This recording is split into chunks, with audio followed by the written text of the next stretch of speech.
இந்த 3 பொருள் உங்க வீட்ல இருந்தா உங்களோட உடல் வலியையும் மனவலியையும் போக்கும்னு சொன்னா உங்களால நம்ப முடியுமா? உண்மைதாங்க.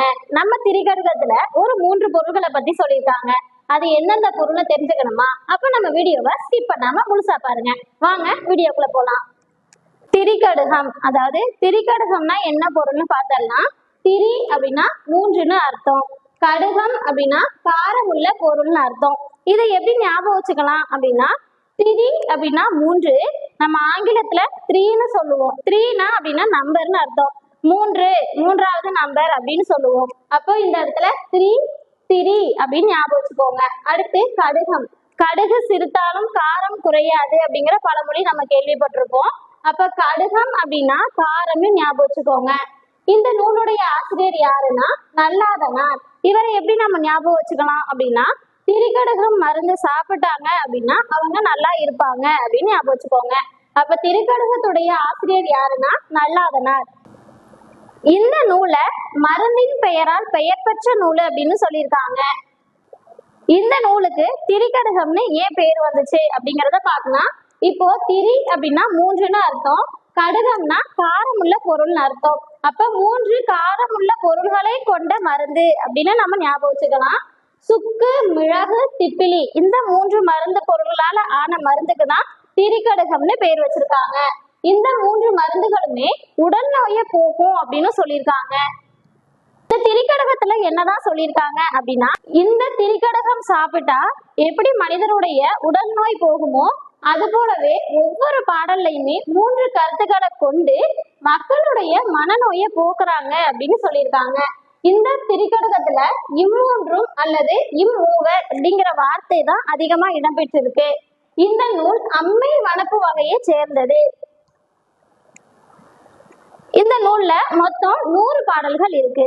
இந்த 100 பாடல்கள்ல 66 பாடல்கள் நன்மை தருவதை பத்தியும் 34 பாடல்கள் தீமை தருபவை பற்றியும் சொல்லியிருக்கு.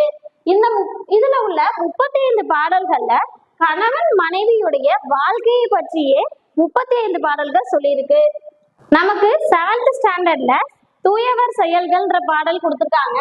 அது என்ன பாடல்னு பார்த்தோம்னா, உண்பொழுது நீராடி உண்டலும் என் பெரினும் பால் பற்றி சொல்லா விடுதலும் தோல்வற்றி சாயினும் சான்றாண்மை குன்றாமை இம்மூன்றும் தூயம் என்பார் தொழில்.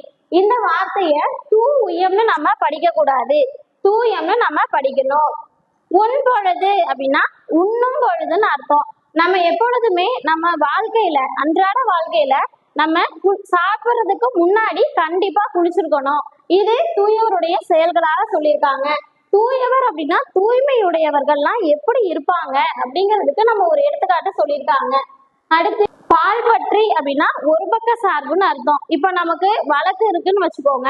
பொதுவா வழக்கு இருக்கு, அந்த வழக்குல நமக்கு ஒரு பக்கத்துல பொய் சாட்சி சொன்னோம் அப்படின்னா அவங்க நமக்கு பணம் தருவாங்க, செல்வம் தருவாங்க, சொத்து தருவாங்கன்னு சொல்லிட்டு பணத்துக்காக போயிட்டு நம்ம ஒரு பக்க சார்பா தீர்ப்பு அதாவது சாட்சி சொல்லக்கூடாது. இததான் பால் பற்றி சொல்லா விடுதலும்னு சொல்லியிருக்காங்க. அடுத்து தோல்வற்றி சாயினும் சான்றாண்மை குன்றாமை. தோல்வற்றி சாயினும் அப்படின்னா தோல் சுருங்கி தளர்ந்து போனாலுமே நம்ம ஒழுக்கம் உள்ளவர்களாக இருக்கணும்னு சொல்லியிருக்காங்க.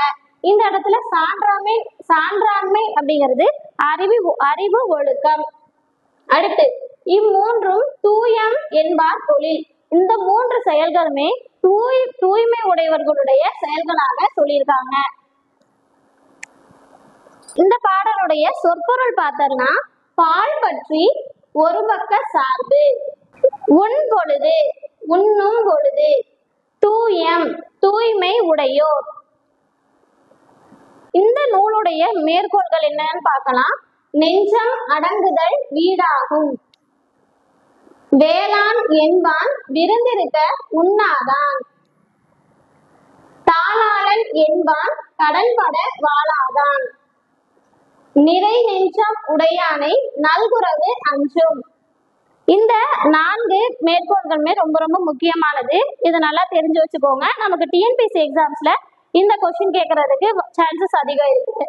இப்போ இந்த திரிகடுகத்துல எந்த பாவகை அமைஞ்சிருக்கு அப்படின்னா வெண்பா வகை அமைஞ்சிருக்கு. இதுல மொத்தம் 300 அறக்கருத்துக்கள் சொல்லியிருக்காங்க. இப்போ நம்ம நல்லாதனார் பற்றி ஒரு சில தகவல் பார்க்கலாம். இந்த நல்லாதனாருடைய சிறப்பு பெயர் என்ன அப்படின்னா செரு அடுதோள் நல்லாதன். செரு அப்படின்னா போர்னு அர்த்தம். அடு அப்படின்னா அடுதல். அடுதலுடைய மீனிங் என்ன? அடுதலுடைய பொருள் என்னன்னா வெல்லுதல். அதாவது போரில் சிறந்தவராக இவர் இருந்திருக்கலாம் அப்படின்னு சொல்றாங்க. அடுத்து இவர் திருநெல்வேலி மாவட்டத்துல திருத்து அப்படிங்கிற ஊர்ல பிறந்திருக்காரு. இவருடைய சமயம்னு பாத்தீங்கன்னா வைணவ சமயம். நமக்கு டிஎன்பிஎஸ்சி எக்ஸாம்ஸ்ல திரிகடுகத்தை பத்தி என்னென்ன கொஸ்டின்ஸ் வந்திருக்குன்னு பார்க்கலாம். செரு அடுதோள் என்ற அடைமொழி பெற்றவர். செரு அடுதோள் அப்படின்னா நல்லாதனார். திரிகடுகம் நூலின் ஆசிரியர் நல்லாதனார். அதாவது இதுக்கு நம்ம எப்படி ஷார்ட்கட் சொல்லியிருக்கோம்.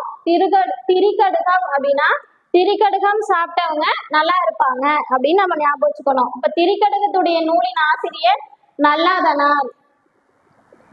திரிகடுகம் பற்றிய கூற்றுகளில் பொருத்தமற்றதை குறிப்பிடுக. திரிகடுகம் 102 வெண்பாக்களை கொண்டது. திரிகடுகத்தின் ஆசிரியர் நல்லாதனார். இது கரெக்ட். திரிகடுகம் 17 கீழ்கணக்கு நூல்களுள் ஒன்று.